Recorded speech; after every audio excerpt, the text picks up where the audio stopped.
What's up, everybody? Welcome back to Expand Podcast. Myself, Omar Alfaro, and your co-host, JP. And he's the closer. That's his... There you go. Yeah, JP the closer. He's been crushing it. But because why? He's had a lot of knowledge, and he has humbled himself to learn more about the business.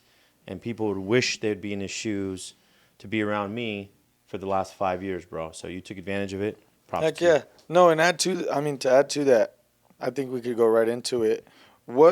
How do you know who to pour into and who not to pour into? Great question. When it just comes to people that, I guess you could say join your team, your inner circle for mentorship, because you've been in the business over 20 years now. You've been doing it a long time. I think you're well aware that not everyone is going to, I guess you could say, maximize the amount of value you instill into them, right? No, never. Because a lot of the times I'm sure you feel like you want it more than they do. For sure. And I've experienced you pour into a lot of people that essentially, could have utilized it in a different way. Right. What have you learned through that as far as pouring into the right people, knowing, who's meant to be there and who's just there as a chapter, things of that nature? Hey, that's huge because no one's really asked me that. And we talk about it here and there about, be where your feet are, right? But then at the same time, meet the person halfway or meet the person a little further than that 50-yard line. I like to use that analogy all the time, JP, about there's 100, a football field is 100 yards. Yeah, he's talking about a football field, guys. Football field, right? And if I'm at the 50-yard line trying to help you, right, from your end zone, you need to be at the 50-yard line to meet me. And this is the thing. When you start pouring into people, you start understanding, you start realizing that a lot of the information that you give and you convey, people are not going to be receptive to it as much because they either think they know it or they don't need any more help because they made it. And I pour into everyone regardless. And that's probably been my, I would say, downfall because I trust a lot more people than I probably should.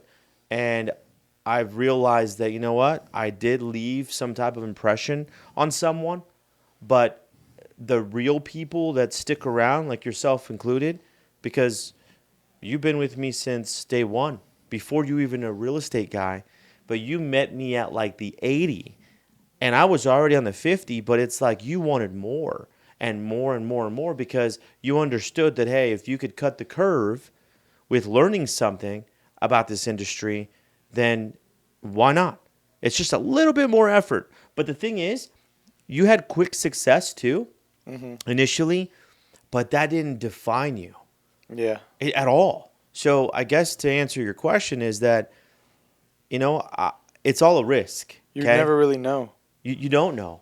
You really don't know. But then the person that keeps on meeting you at the 50 to 60 and like starts pressing on you for a little more pressure about like, hey man, I want to know about this, I want to know about this.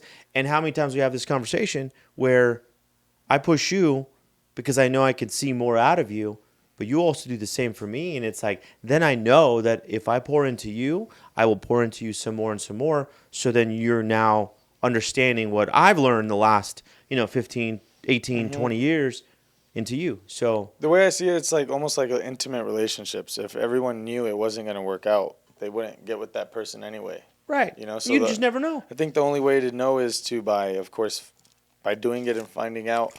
But due to the fact that you've not been through so many people, because that sounds weird to say, but you've helped a lot of people, worked alongside a lot of people, collaborated alongside them. I think you're now more aware of what type of habits the type of person has that truly wants it, and then the person that says they want it. For sure. Actions do speak louder than your initial, thought. Because you have to apply the action. It's like you have a car there. You have to turn on the car. Just because the engine's running doesn't mean it's moving. Right? You still got to put it in gear and go. Then you got to give it gas. Right? Then you got to change gears if you don't have an automatic. So it's like there's a lot of effort still there to keep moving. And, it's just something that I still pour into everybody that I talk to, and I try to help them as much as I can because I want to understand that there's an impact there that I help them in some way. How do you deal with the people that just like when they do, I guess you could say, come to you for help or, some type of hurdle that they need help getting past? How do you deal with the people that just sound very one-sided with their conversation? Because I'm a person that believes no matter who you're talking to, there needs to be like a Yeah, two-way two-way street. street, Yeah. of value. No matter how much more successful the person is than me, I think you should always believe that you have something of value to give Hmm. before you think about taking. How do you deal with people that just, like, when they talk to you and ask you questions, they just smell like takers and breathe like takers? That's huge because they, you know, Because when I've seen when it. they go ahead. Yeah, I've seen it in third party where we were at an event, we were at our office, or we're at somewhere out at dinner, and this person is asking you like 30 questions as if they're interviewing you, like breaking your business down, which is great. I'm sure they just want to learn, but it comes off like very malicious, one-sided, and in a sense to where, like I mentioned, they're not bringing any value to the table. It's more of just, I need to learn everything I possibly can from this person to go do it for Right. myself They're only. unaware. Okay. That's they're unaware. They probably their intentions probably there, right, to provide some value as well, but they're so unaware about what they truly want, so they need to ask the questions or a half a page of questions because I know that I got caught a couple times, and I want to help. It's like, hey, I was just speaking on stage or whatever, and they're asking me questions, and it's like, yeah, do this, this, and this, but and that's what I'm there for, right? To provide the value, and hopefully they take it and they do something with it. But at the same time, there's no follow up after that. Like, hey, I spoke to you, Omar. This is great. What else can you help me with? Like, it's just that moment they want the information and then they bounce, which is crazy because if you really wanted to meet the person at the 50-yard line to really know more, I'm going to follow up. Like, there's like myself. I've been in the game for a while and I still am asking for help. I'm paying thousands of dollars for coaching because I know I don't know it all. And it's like if I'm doing this and somebody that's 5 years in the business and they're not doing it because they think they made it, well, I mean, it's going to be short-lived. Well, it goes back to, yeah, you're receiving coaching and you're paying thousands of dollars for it, but I'm pretty sure, for example, name one of your coaches, Pineda. Pineda. Yeah. You've Ryan. provided value to Pineda I have, for yeah. him to be able to coach you. Instill in meal, yeah, yeah. He allows you to, of course, bring all of us to the events, because we're on your team and you're obviously in his inner circle. But the only reason you were able to get to that point to where now he's not necessarily counting how much he pours into you, and you're not counting how much you pour into him, because it's inevitable. Like, It's it's there. going to Yeah. happen. Yeah. And one thing that I've realized is you're probably right. I think it is just a lack of awareness that doesn't allow people to, fully place themselves where they are, and they have that like scarcity mindset of, I need to just like take and take because there's not enough out there. But it goes back to that one thing: no one has 100% of the market share. No one does. And it's just so minimal percentages, and we don't even have a percent, of market share in our area. It's like you want to get that market share. You want to be known. You want everyone to know who you are. If we're buying houses, if we're listing houses, we're representing buyers, sellers. With our buyer group, with Expand, with Yeah. Our 60-minute cash offer, and all the businesses that we have. But at the same time, it's like, hey, just provide more value, and you're gonna create your awareness for other people to know you. 100%. I want to Yeah. go into a different topic because Yeah, you let's do mentioned it. something about buying houses and it just kind of came up to me. I feel like for the past, I kind of look at chapters of my life in like, 2010s, 2000s. And let's look at the 2010s for, I guess you could say, the real estate market. We would say that there's a ton of appreciation between 2010 and 2020, right? And Oh yeah, it was just a rocket ship. yeah, and I think a lot of people 10 were years. constantly fed acquire rentals, cash Right. flow, this, that. But I kind of feel like the conversation is shifting a little bit, and I see you talk about this a lot.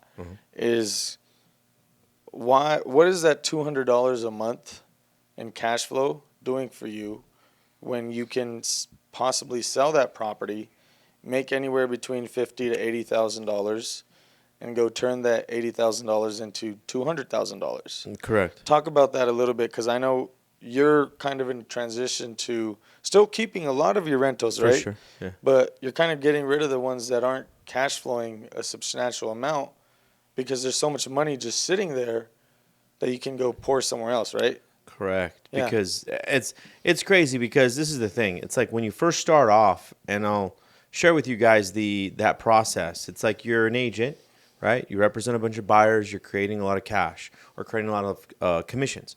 And then you become a listing agent, right? And then as you become a listing agent, you get a lot more commission checks as well, but it's a lot easier to get those commission checks.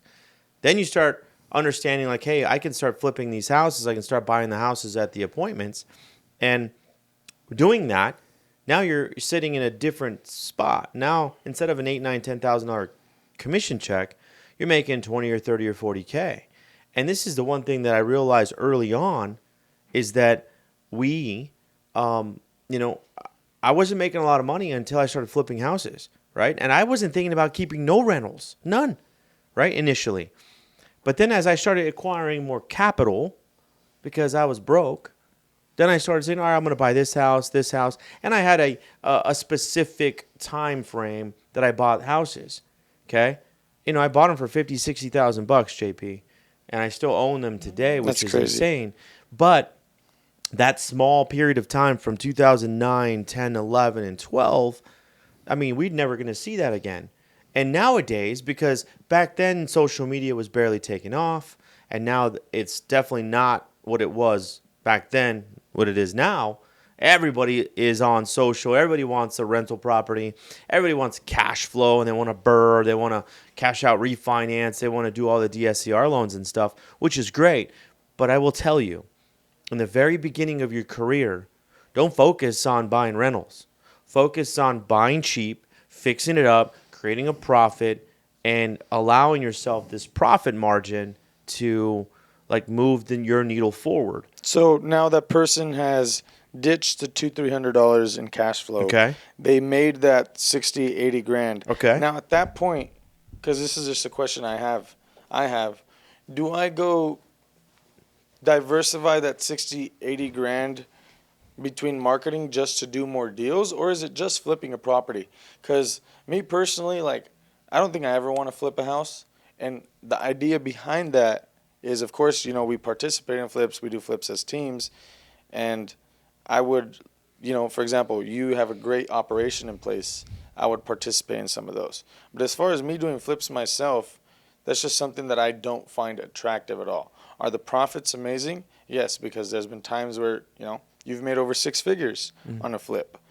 But can someone still expect that 60 to 80,000 go spread it between marketing to go do more deals 100%. and create 2, 3, 400K maybe? Yes. Okay. Yeah, because this is the thing. Anybody that's in this boat of figuring out if they want to keep a $600 a month positive cash flow house or sell it. That's a good problem to have. It's a great problem. $600 a month in positive cash flow, or sell it and make, let's just call it $80K. All right, $80,000 back in your pocket. Now, if I gave you $80,000 right now, or I said I'm gonna give you $80K right now, or $600 a month for the next 3 years, you're gonna own an asset, and you're not guaranteed that $600 because that tenant needs to pay. I'm taking $80K now. Okay, $80K now. Why? Okay, now that your mindset's a little different, right? Most people, though, they're going to blow that $80,000 on a nice car, a couple nice watches, some nice outfits, and then it's done. So I would probably buy one watch. I'm sure. But you're in a different mindset too, though, right? Because you can go create more income. Mm-hmm. So that $80,000, participating in your first flip, one flip a year. That's it. Just one flip a year. Think about this: $80,000. You're going to go buy a house for $300K. They're going to say it's 15% down, right? And at $300K, that's going to be $60,000 is 20%. So what's 15% of that? It's going to be what? $45K. So $45,000 is your down payment. You're left with $35K left over, right, from your $80,000. That $35K now is going to be used to rehab the property. Now that rehab, right, that you're going to provide more value to the property, you're going to sell that house for, let's call it 400,000, right? So you can get all your money back, plus you're going to make a $40,000 profit. So now you took your 80 plus your profit, you literally made 50% return on your money in a matter of 4 months. Now you have 120,000 bucks to play with. You keep on doing that for a little while, and it's just going to compound over time. 5-6 years, you're going to have $500,000. But it was not as it's a little more riskier than just keeping a tenant in there and receiving your 600 bucks. And that's what I was going to go into next. Now, let's just paint a scenario for it, because not everyone that listens to this podcast and follows us on social media works in the real estate business, right? Correct. But they want to make their money work in real estate. Yeah. So now let's just paint another scenario where you sold you own a W-2 job. That's where you earn your living from, but you were smart enough to acquire some rentals back in the day, and now you've sold one or two of them to acquire that 60, 80K because you didn't care about the cash flow. As a W-2 employee that has their time fully invested into another job, right? Is it smarter for them to go find someone like you and be like, hey, Omar, I have $60,000. How can we make this work? Or go try to still do that operation on their own? Because at that point, I'm just like, okay, if I have Time. 60K and if I have the money, why would I want to go do it all on my own just to make a little bit more when I can make, probably close to the same by just being a part of someone else's operation because it's well lubricated, well engineered? What do you tell someone that sells their property, has a lot of cash, but doesn't have any time? That's crazy. It's happened. And a lot of my sellers sold their property. They made a big chunk of money. The money was just going to sit in their bank account. And some of them are retired. Some of them have W-2 jobs, like you just said, JP. And they want to make money on their money. They're just going to stick in the bank account, make 1%, if they're lucky. So they can participate in some of our programs, meaning some of our investments, where we end up giving you 8 to 12% return on that money just for the gap funding. And this is a way that... Explain what gap funding is to those that don't know it. And this is what it is. If I'm buying a house for $300,000 and it's worth about $420,000, $430,000, right? Because it's all about, how you buy the property. And if I'm buying it for $300K, my down payment, let's just call it 10%, because I have a great relationship with a private lender or a hard money lender that I'm able to purchase this property with 10% down. That's $30,000 for my down payment. Okay, I have a small amount of closing costs there, but then I have to come up with the rehab funds, and the rehab is going to be another $30,000 to fix up this property. So now I'm invested $60,000 out of my pocket. Well, the gap funding is that $60,000. If I can get JP's money that sits in a bank account making 1%, right, in 1 year, 1% in 1 year, okay?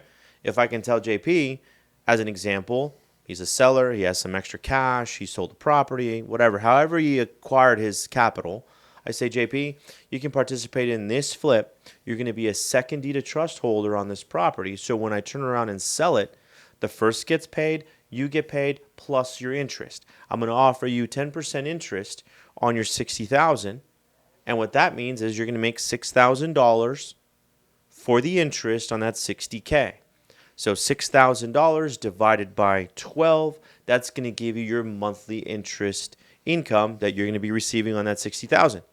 If the property takes me 4 months to flip, right, because I have a crew, I got the whole system set up, well, then you're going to make your $60,000 back plus the interest for those 4 months. You didn't have to worry about toilets. You didn't have to worry about AC going out. You didn't have to worry about an eviction or picking up rent, et cetera, and you just made, 10% on your money. You do that 3 times a year, right? 4, 8, 12. That's about the range. 3 times a year, you just made $6,000 on your $60,000. You made 10 times more than you would at the bank. Now, at what point does it? Because of course, everything you're saying makes sense as far as you can go get greater returns by, implementing certain things in place. Yeah. Now, at what point does it make sense to keep those rentals that are only cash flowing you $200-300 a month? Okay, when you get to a point where you need to write off on taxes, then you own more property. If you're not paying 50, 60, 80,000 bucks, So unless you're not making a lot of money, or yes, unless you're not making too much money, you can always sell your property. you have to. And this is the thing. It's like everybody wants the rental right away, real quick. But the thing is, like, I didn't start depreciating, cost segregating, owning more rentals. I mean, I kept 18 properties. No, I'm sorry. I bought 12 properties in 1 year, one a month, in 2000. I want to say it was 2019 or 20. So I had that appreciation from 20 to 21 to 22. I bought 12 that I kept because I needed to offset my taxes because I was going to have more than a six-figure check that I had to pay the IRS. It's like, and if you don't find ways later on to minimize your tax liability, then you're going to be working for free. Your partner is going to be the IRS if you don't get smart about this. And last time I checked, do you want to give away 45% of your income? You make $1 million, JP, with no write-offs, okay? W-2 employee, you're doing phenomenal. Only commissions. You don't own a home.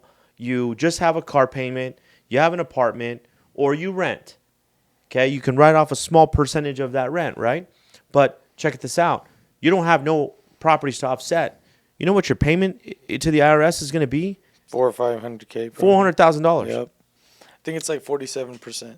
Yeah, $470,000. So your partner is the IRS, and what do they do for you? Nothing. Just Go have more babies so you can write off exactly. more dependents, I think. Right, you're not even there yet, so it doesn't even matter.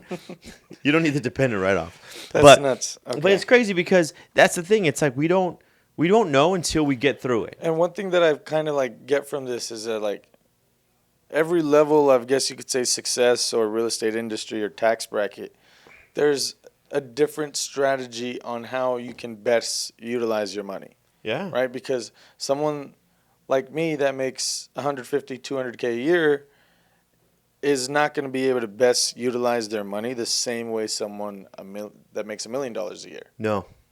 And I think that's what people have a hard time accepting is like a lot of people try to implement your strategies today and their career today, not knowing your today is different than their today. Yeah, I'm on chapter 20. They're on chapter 1. Yeah, so I think that it just comes down to shiny object syndrome obviously kills a lot of people and knowing what you want to do in the business. Right. What helped you figure that out? Well, the shiny object syndrome has been there since fucking day one. There's Everyone always has something. something that excites them in the business. And what excites me is being able to solve the problem. Okay. And that's like I'm a junkie about that. Like I always have been, and it's crazy. It's like I was labeled that a while ago that I was a deal junkie because I wanted to do deals. I wanted to find out a buyer, to find out how I can put square peg round hole, make them, that whole avenue of home ownership, that dream, right? Initially when I was just a regular agent. And then I wanted to figure out more solutions about helping more sellers. And then you graduate and you're like, okay, now I want to buy more houses. Okay, now I want to be able to flip more houses for more profits. Okay, now I want to be able to buy houses creatively with no money out of pocket, and I still own the asset, and I still have a cash flow with no money out of pocket. Like all these things, like this is what excites me is being able to take someone's issues and providing a better solutions. And I'm going to read something to you. And I got a text this morning, and I haven't posted it at all because I wasn't going to. Because it's just something that's internally something that I love, and this is what I received this morning. Check this out. So, good morning, Omar. The house is clean and ready for your guys. I cannot express how thankful I am to you. Because of you, I'm able to carry on. Not many folks can say that. God is always watching and sees our deeds. I hope you make a ton of money in your lifetime, because Omar, you made a huge difference in my life. That came from a client? The key is under the mat and at the front door. Anything I can do for you, just ask. God bless you. That came from a seller that I purchased. We closed last week. I gave him some extra time to move out. I haven't even walked the house at all. And check this. I responded to him. Thank you, Ward. I appreciate the kind words, and I'm glad I was able to help you start your next chapter. I'm here if you need me for anything, any references, or just someone to talk to. People like you make my career awesome, and I'm glad I made a difference. That was my response to him this morning at 8:25. When I was in my sauna, I received that, and it was pretty cool. So I'm telling you, Can we cue like clapping in the back on this? yeah, and No, that's awesome. it's cool. I mean, it's not blasted. I'm going to send him a link to, the reviews and stuff, but that was a direct text message from him. I saved his house. I made payments to him. Literally, I gave him $1,000, $1,500. I ended up giving him $8,700 before I even bought the property because I knew that I could help him. I made his mortgage payments. He sold me his house at a decent number. He still made a lot of money on this transaction, and it allowed him to buy his RV, to start his new chapter, and that's what drives me. That passion right there, that just nailed it, man, and it was the best thing I heard this morning. That's so cool because, like, I don't think I've ever heard anyone's client tell them, I hope you make a lot of money. Yeah. You know? And I think it's just cool because it goes back to, like, that one quote.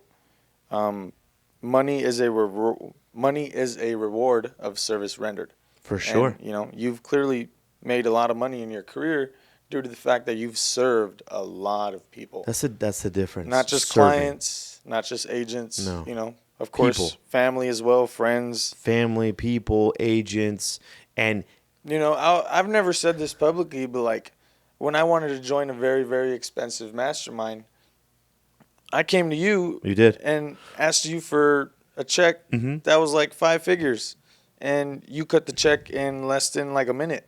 I did. And you literally did not hesitate at all. And I, never said this on camera, and I don't say this to like, I hope people don't start asking Omar for money, but the idea is I think you've always saw more in people than they did in themselves. Always. And regardless of what you've gone through as far as the bad experiences, bad partnerships, bad deals, you didn't let that make you sour. And I think that's very, very powerful. It makes you sour for a couple hours. A couple hours, but, But what I mean by that is your action towards other people. Yeah. And this victory, I want to touch base on that with that client. One thing that I've noticed is like what's made me feel the best in the business is the stuff that's least sexy on social media. 100%. Like that text message. I haven't posted it. Exactly.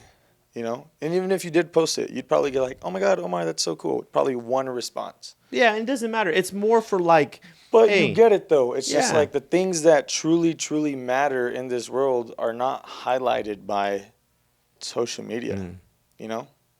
Then that client, you changed his life. And his text message allows you to go help more people and do the same thing for them. It does. And, I shared it with you guys now. And, obviously in our business is sales and marketing.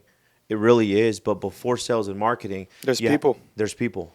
So you have to be empathetic to what people are going through. Because we market to people and we do sales to people, whether we're buying their house or, we're helping them sell in another way. Yeah. So people over profits. And that's something that we work on. And obviously that was I didn't make it up. If you guys want to see it, and we'll throw it in there, and you guys can check it out. But and I'll be posting it, so just we watch don't out ever for have it. anything scripted either. I think we just come on here and talk. No, ask that's questions. it. So. Ask questions. We figure out what's happening, and But all in all, like to answer that question too, JP, it's like the passion. That's it right there, man. It's helping people, because that right there will allow me to get fueled for the next. Shit, man, the next month, and I'll just refer back to it. If I'm feeling down, I helped somebody. Like, we fucking helped somebody. And they actually took the time to write that. And that's freaking dope. When you're feeling down, it's always two things that you can refer back to. There's people counting on you, and someone always has it worse. Someone always has it. I mean, Yeah. we're in a fucking podcast right now Yeah. with cameras that are super expensive, and it's like somebody has it worse. Mm-hmm. So before, like again, last time we talked about this, go be nice to people because you never know what the fuck people are going through. Yeah, 100%. That's it. No one in life became successful being an asshole. No. And if they did, they died a very ugly death, I'm sure. No one was at their funeral. Something like that. But Damn, imagine that. yeah. Yeah, that was good talk. Yeah, that was I good. liked it. I think right, we're going to be guys. having more guests on soon, huh? Yeah, we are. Cool. We're gonna start.